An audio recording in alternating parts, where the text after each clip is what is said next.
Hello YouTube, thanks for checking out my channel. This is going to be a video of first in many to come. The reason I'm doing these videos is I guess you could say I've done a lot of research online, in videos, and a lot of actual life experiences that I want to share with, everyone out there. One of the things that kind of sparked me to do this is the fact that a lot of the information that I've got off the internet or YouTube has been shared by other people. So hopefully if I can share something out there that could help someone, that would be, pretty awesome. Kind of a pay it forward thing. The videos I'm going to be covering, the primary one, is going to be guitar repair, guitar hot rodding as it's called, and then also kind of an auto body paint thing. And you're going to actually see me take one of my guitars, possibly two or three other guitars as well, and from beginning to end actually repair them, set them up, change out pickups, basically take a guitar that is either good on its own right and just needs to be repaired, or one that is being upgraded, basically being made to be more playable or even just better in general, and in the process do some really cool custom paint on these guitars. I will be selling these guitars at the end of the video. I'm doing it not so much so, oh look, I made this cool guitar and it's got this cool paint job, but now you can purchase it and hopefully I'll make some money. But I am making it available for sale, kind of because when you're getting into guitar repair itself, it can get kind of expensive because you have other tools besides just the guitar and the guitar parts and paint that you need to buy. So yeah, great, recover some of my money. Am I going to make a profit on these? Not really. But it's a good tool to show you and all that stuff. And really to also take what I've learned in my experience on doing, whether it's auto body and paint or artwork or airbrushing or guitar repair work, and guitar setup actually, and condense it into one spot where you can find almost everything you need and in a series of videos, because I really appreciate all the other videos that I've watched, internet forums, tips I've had shared with me through actual luthiers, guys that are doing it professionally as a day-to-day job. A couple of tips they've given me and helped me learn this stuff, because I don't have a lot of experience. I'm definitely not a professional at this by any means. I think it's very rewarding for me to do it. It's just fun. I like to repair stuff. I'm going to give you a quick little insight about me real quick. I'll try to make it as brief as I can, but kind of let you know my experiences and what knowledge I have and why I have the knowledge in a very short amount of time. Then I'm going to go into what I feel is really something that's kind of new to me, but very interesting. And I know a lot of people have this question as well, but that's, what's the difference between a Gibson and an Epiphone?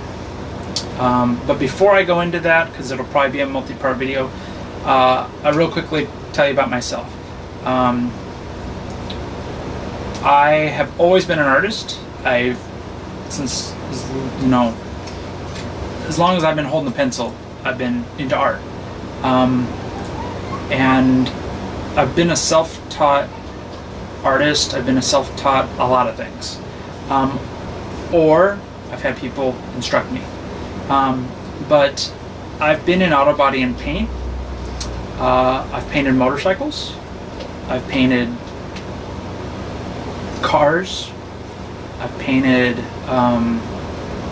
bikes, regular, bikes itself. I've restored a lot of stuff. My family has also restored a lot of stuff. My mom, dad into woodworking, refinishing old furniture, dad into classic cars my entire life. I've been to car shows up, I can't even count how many car shows I've been to. But I've always loved the artistic paint jobs on those cars, and one of the reasons I got into painting guitars or wanted to paint a couple of them is that there's a lot of really cool hot rod paint jobs or techniques that are recently popping up as these last, I would say 10 years. Some of them even older, but at least 10 years. And if I do it on a guitar, it's appropriate. Looks cool, and it doesn't really matter what you do on it as long as it looks good. Where if you take that same type of hot rodded paint job and apply it to a new Honda or something that doesn't quite fit that style of hot rod paint job or pinstriping or whatever, there's certain things that really don't work well together. But on a guitar or a piece of paper or a piece of metal or definitely a car, they're just awesome to show off, and it ties in really well. So like I said, artists love to restore things. Family has all been around restoring cars and everything else, as I've just mentioned. But I personally have painted and repaired stuff, and even detailed at whether it was let's say auto body shop or a dealership. Actually was what they call a prepper at a dealership for a number of years. About a year in detailing. And when I mean detailing, yes, you clean cars in auto body. You clean up the mess from all the dust, and even customers' cars need to be washed desperately. But a lot of what are called nib work, or where someone will paint the guitar, we'll pull it out of the booth, and it's just not 100%. It needs dirt taken out of the paint. It needs the scratch repaired.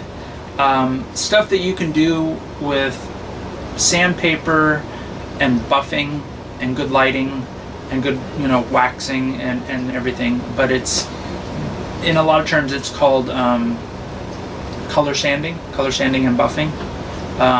It's basically taking the paint and leveling it smooth, buffing it to a high shine.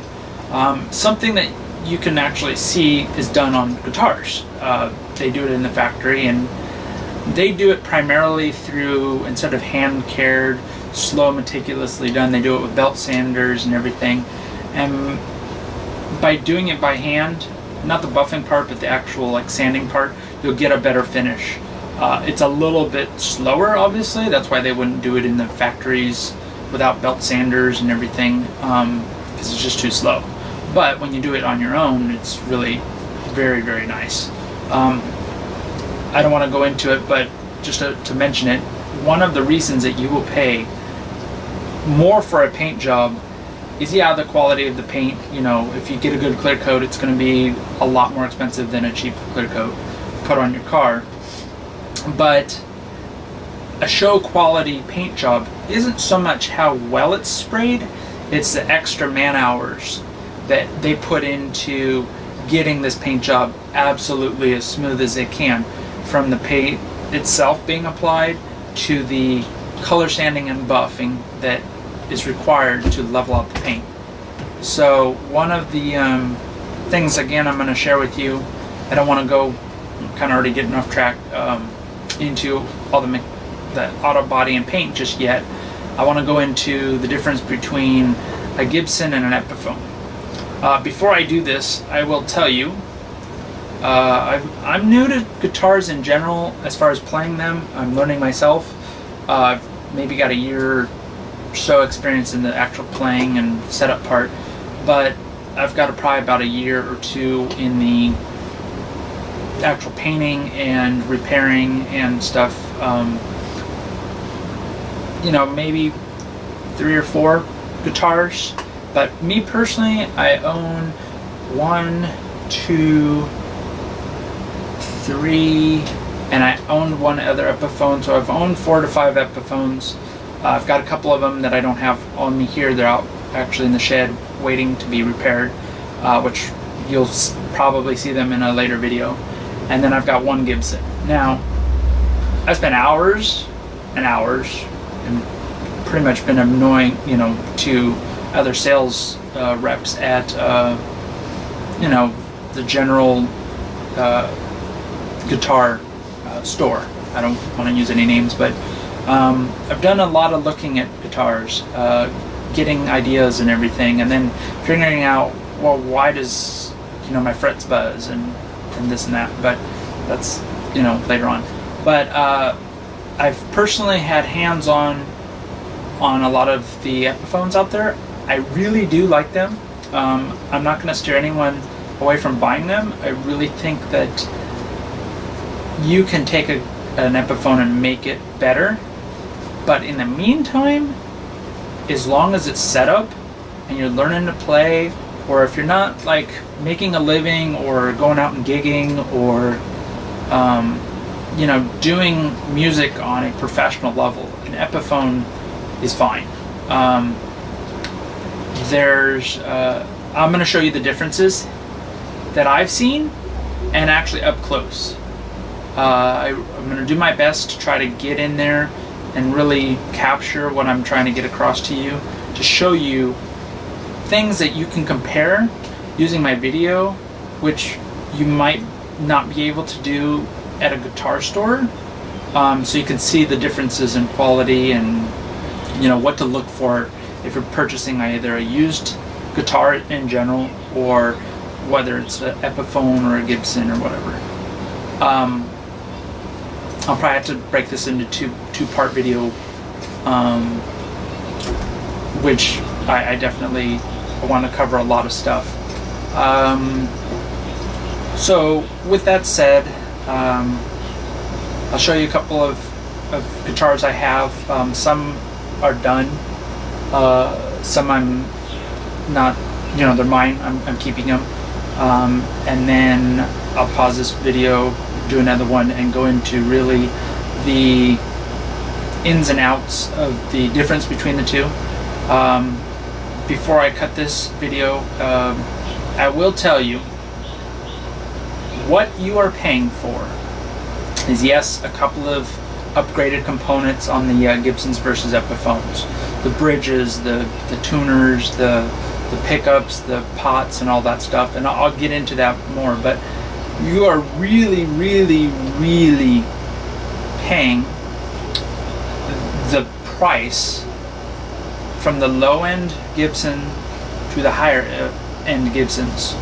The fit and finish, meaning the extra work that goes into the paint jobs, the handwork that they put into getting those finishes, and those extra like bindings and extra, I don't want to say fanciness, but actually just other steps.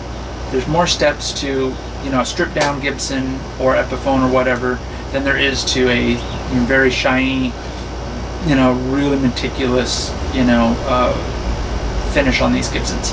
Now, with that said, you can take a cheap guitar, in my opinion, put all the money into fixing it, or even upgrading components and all of that, and you would still come out with a guitar that is going to be either the same, but generally, big time, hundreds, if not thousands of dollars cheaper if you do it yourself. Even buying the paints and buying this, it's still going to cost you less. I also want to definitely touch on this, that this year in very particular, Gibsons are affordable, which is something that a lot of people are going to say, oh no, they're not. Well, they're going up. Yes, in 2015 they're going up. They're going up in prices. But one of the things I'm noticing is that the Gibsons are, I don't want to say they're shoving this tuner down your throat, but I think that has to do with something of why they're more expensive. You've got an automatic tuner that turns your tuning pegs automatically, and it's attached to all of the new Gibsons, every one. Or before it was an option and you could buy this one or this one, and then they're increasing the price. Now, is it because of that tuner? More than likely, but also they're getting rid of the satin finish guitars, or the ones that aren't taking those extra steps to kind of be the $1,000+ dollar guitar. But let me just stop here, and I don't want to drag this out, and we'll get into a couple other of the guitars I have to show you here in a moment here, and then really get into what you'll see in the different two guitars. And then we'll go into different Epiphones out there, because I have a little bit more experience with them than the Gibsons. Okay, well, with that said, thank you again. I know this was a little more of a rant than anything, but I appreciate it, and want you to be set up to kind of know what's coming, and I'll show you one of the guitars we're going to work on, or I am, and you're welcome to take one of your guitars and try to follow along too, because it will help you set up, if nothing else, and it will help you, if you do have a guitar that you finally will go down and get the materials and paint it yourself, or maybe fix some gouges or what have you. But again, thank you for joining my channel, or if you subscribe, oh great, but if nothing else, bookmark me or whatever, because this will be several videos to do what I'm accomplishing, hopefully to get across and share with you guys, because I appreciate all the people that have done videos before, and I've read, and I'm trying to condense all their information and even my own information into something more patchable and attainable in one little channel, if you want to say that. With that said, thank you very much, and on to the next video.